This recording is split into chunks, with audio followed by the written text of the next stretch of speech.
Charcoal পাঠ করে আয়নার উপর ফু অথবা দম করলে কি হয়, খুবই চমৎকার একটি আলোচনা করব আজকের এই ভিডিওতে।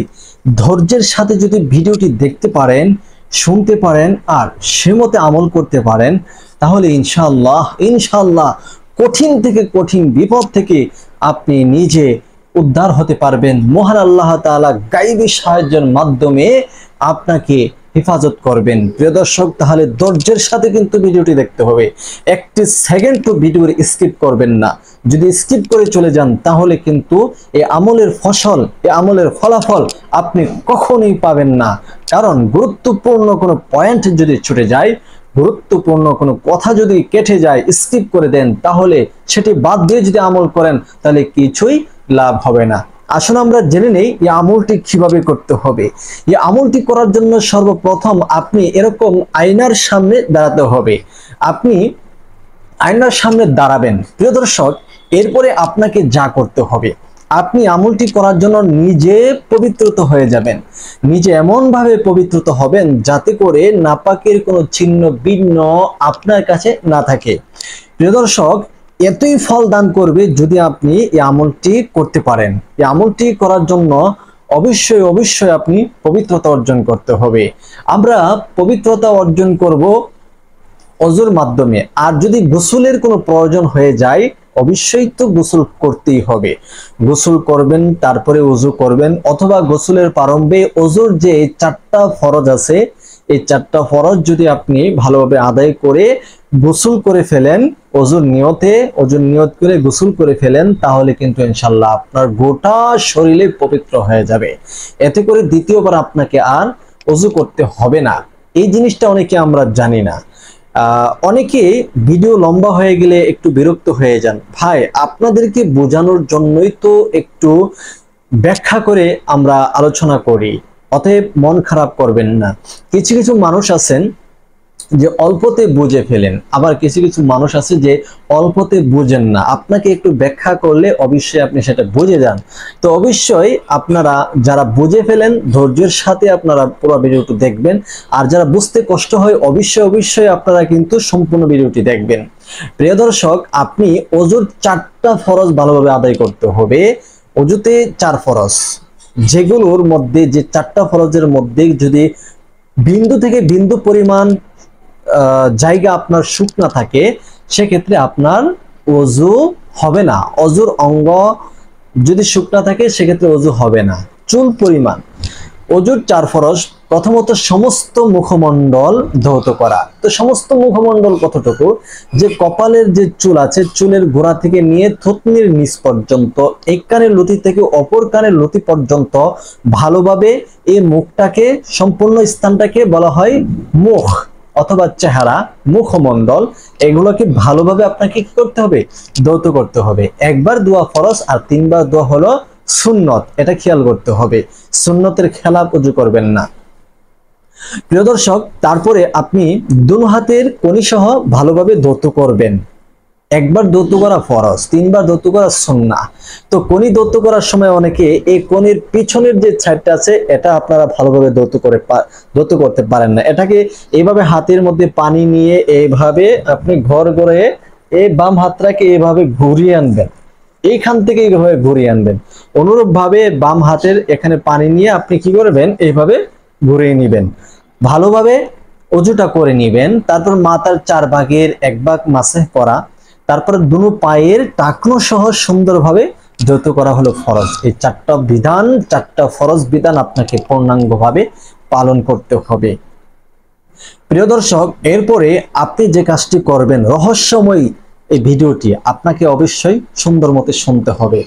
আপনি যখন পবিত্রতা অর্জন করে ফেলেছেন, তখন আপনাকে ওযুর শেষে একটি দোয়া আছে, কালিমাই শাহাদাত। এটা পড়ার পরে আপনি ছোট্ট দোয়াটা পড়বেন। আমি সম্পূর্ণ বলে দিচ্ছি। পশ্চিম আকাশের দিকে তাকিয়ে আপনি ডান হাতের শাহাদাত আঙ্গুলি দিয়ে ইশারা করে পড়বেন, আশহাদু আল্লা ইলাহা ইল্লাল্লাহু ওয়াহদাহু লা শারীকা লা ওয়া আশহাদু আন্না মুহাম্মাদান আবদুহু ওয়া রাসূলুহু আল্লাহুম্মা জাআলনি মিনাত তাওয়াবিনা ওয়াজআলনি মিনাল মুতাহহিরিন। এই দোয়াটা পড়ে নেবেন, বাস আমাদের ওযু একেবারে কমপ্লিট হয়ে গেছে। সম্মানিত দর্শক, এখন আপনি কি করবেন?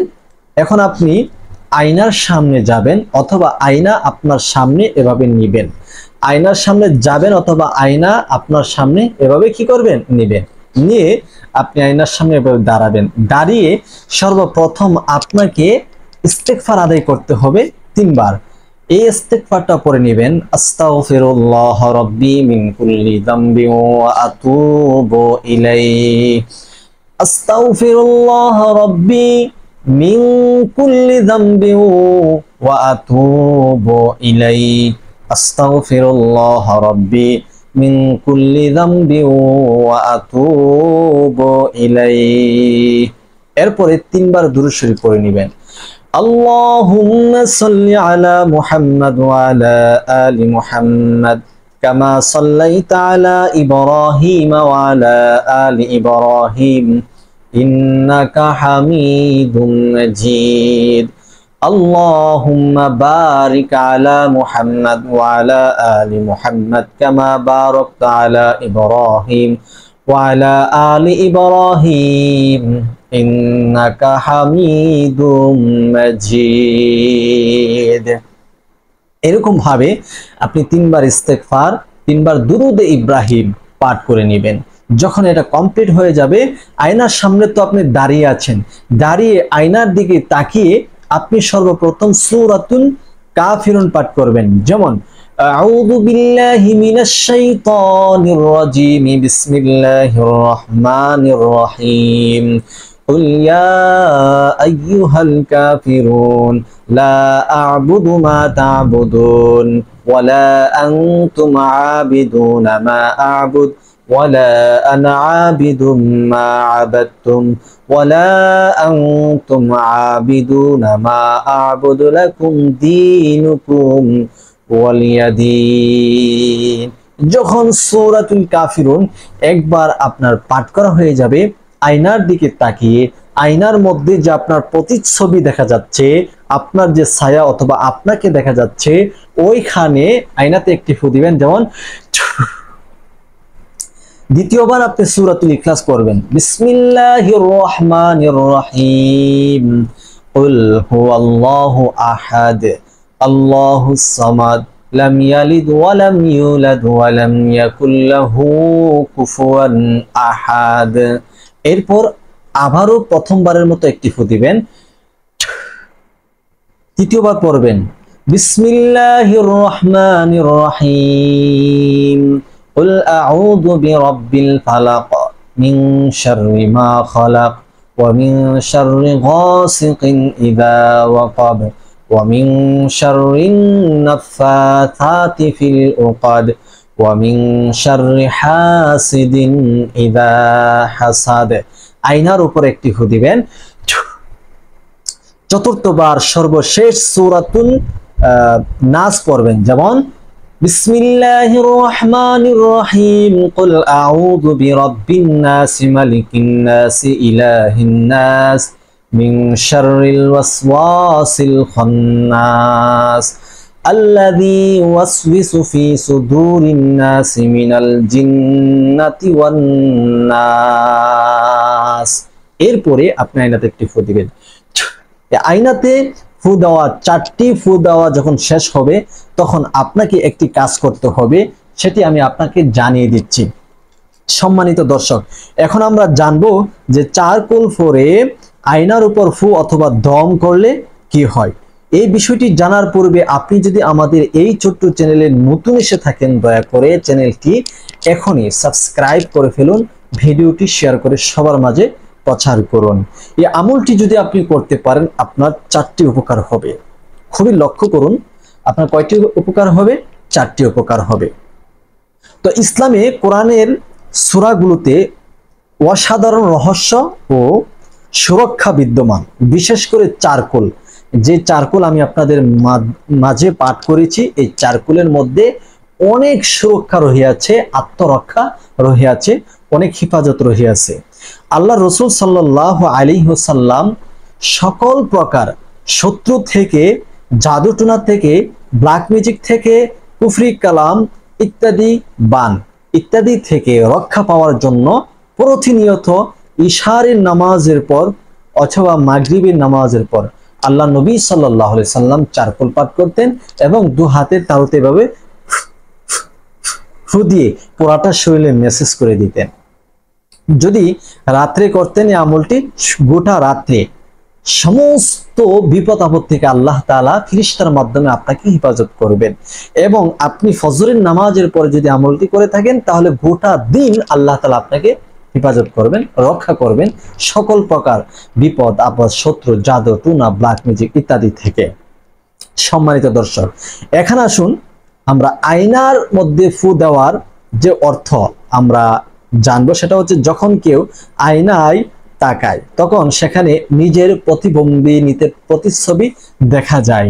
তো ওই প্রতিচ্ছবির উপর আমি যেভাবে বলেছি চারকুল করে আপনি 4টি ফু দিবেন। আর এটা করলে কি লাভ হচ্ছে, সম্ভাব্য এই উপকার হচ্ছে যে নাম্বার 1, জাদু তন্ত্র থেকে সুরক্ষা। আপনার যদি কোনো শত্রু থাকে আর ওই শত্রু যদি গোপনে গোপনে আপনাকে যদি জাদু করে, ব্ল্যাক ম্যাজিক করে, কুফরি কালাম করে ভান মেরে, যার কারণে আপনি সুস্থ মানুষটা হঠাৎ করে অসুস্থ হয়ে পড়েছেন, আপনার মাথা যেন ক্যান ক্যান করে, ভেন ভেন করে, খারাপ লাগে, মাথার মধ্যে কোনো শুধু মাথা দুর্বল লাগে, মাথা আপনি সোজা করে রাখতে পারছেন না, সুস্থভাবে আপনি হাঁটাচলা করতে পারছেন না, মাথা পড়ে যেতে চায়, ঘুরুন্টি মারে, অথবা শুয়ে থাকতে চায়, শুয়ে থাকলেও ভালো লাগে না। যদি এরকম হয় তো মনে করবেন যে আপনাকে কোনো জাদু করেছে, কোনো ব্ল্যাক ম্যাজিক করেছে, কুফরি কালাম করেছে ইত্যাদি মাধ্যমে আপনাকে ক্ষতি করেছে। নিজের প্রতিচ্ছবির উপর আপনি ফু দিবেন। তখন যে আয়নার মধ্যে আপনি ফু দিবেন তখন সকল প্রকার জাদু টোনা, ব্ল্যাক ম্যাজিক ইনশাল্লাহ কেটে যাবে। তবে একটি দোয়া আছে, অবশ্যই সে দোয়াটা আমি বলে দিচ্ছি। দ্বিতীয় নাম্বার যে উপকারটি আপনি পেয়ে যাবেন সেটি হচ্ছে আত্মরক্ষা ও মানসিক শান্তি। আপনি আত্মরক্ষার জন্য অথবা মানসিক শান্তির জন্য আপনি আমলটি করতে পারেন। আত্মরক্ষা, যারা বিপদে পড়ে তারাই বোঝে যে এই মুহূর্তে আমাকে আত্মরক্ষা করতে হবে, আত্মগোপন হতে হবে, অথবা আত্মরক্ষা হতে হবে, নিজে বাঁচতে হবে, অথবা মানসিক শান্তির জন্য আমি যে কোনো একটি কাজ আমাকে বেছে নিতে হবে। তখন আপনি মানসিক শান্তির জন্য অথবা আত্মরক্ষার জন্য আপনি কি করবেন, নিজের প্রতিচ্ছবির উপর ফু দিবেন। আয়নার সামনে দাঁড়িয়ে আল্লাহর কালামের সুরক্ষা ডেকে ইনশাল্লাহ দেওয়া হবে। আপনি যখন আয়নার সামনে দাঁড়াবেন আপনাকে দেখতে পাবেন, আর চারকুল পরে পরে যখন ফু দিবেন আল্লাহ পাক রব্বুল আলামিন আপনাকে আত্মরক্ষা করবেন এবং মানসিক শান্তি আপনাকে দান করবেন। মানসিক শান্তি যে কত বড় মহান আল্লাহ তাআলার একটা নিয়ামত, যারা অশান্তিতে ভুগতেছেন তারাই বুঝতে পারেন যে মানসিক শান্তি কত বড় একটা নিয়ামত। তো অবশ্যই মানসিক শান্তির জন্য আমলটি আপনার জন্য খুব ইম্পর্টেন্ট, আপনি করতে পারেন। তৃতীয় নাম্বার হচ্ছে সৌন্দর্য ও রূপের হেফাজত। আল্লাহ পাক রব্বুল আলামিন আপনাকে যে সৌন্দর্য দিয়েছে, যে রূপ দিয়েছে, যে লাবণ্য আল্লাহ তাআলা আপনাকে দিয়েছে, এটাকে হেফাজত করার জন্য আয়নার সামনে দাঁড়িয়ে আপনি চারকুল করে ফু দিবেন, যাতে করে আপনার রূপের পাগল, রূপের সৌন্দর্য দেখে কোনো মানুষ যেন আপনার উপর খারাপ নজর না ফেলে, অথবা জিনে কোনো খারাপ আসর না করতে পারে। অনেক সময় দেখা যায় সুন্দর কোনো ছেলে অথবা মেয়ে কে জিনের আসর করে, এমনকি আশিক জিন যাকে বলা হয়, সে সুন্দরী সুন্দরী মেয়েদের সাথে কিন্তু যৌন মিলন করে ইত্যাদি করে থাকে সৌন্দর্যের কারণে। তো আপনি যারা মা বোন আছেন, আপনাদের সৌন্দর্যটাকে সুরক্ষা রাখার জন্য, হেফাজতে রাখার জন্য আয়নার সামনে দাঁড়িয়ে আপনার চেহারায়, আপনার ছবিতে আপনি ফু দিবেন। আল্লাহ রব্বুল আলামিন আপনাকে আশিক জিন থেকে হেফাজত করবে, আশিক জিনের আক্রমণ থেকে হেফাজত করবে, এবং বদ জিন, খারাপ জিনের আসর থেকে আপনাকে হেফাজত করবে। এবং মানুষের মধ্যেও অনেক চাহনি আছে যে সে যদি তাকায় আপনার দিকে তাহলে আপনার চেহারার মধ্যে অনেক রকম গোটা অথবা বিভিন্ন ধরনের রোগ বিমার তৈরি হতে পারে। তাহলে আপনি সাবধানতার জন্য এই আমলটি করতে পারেন। নাম্বার 4, আত্মবিশ্বাস ও সুরক্ষা বৃদ্ধি হবে এই আমলটি করলে।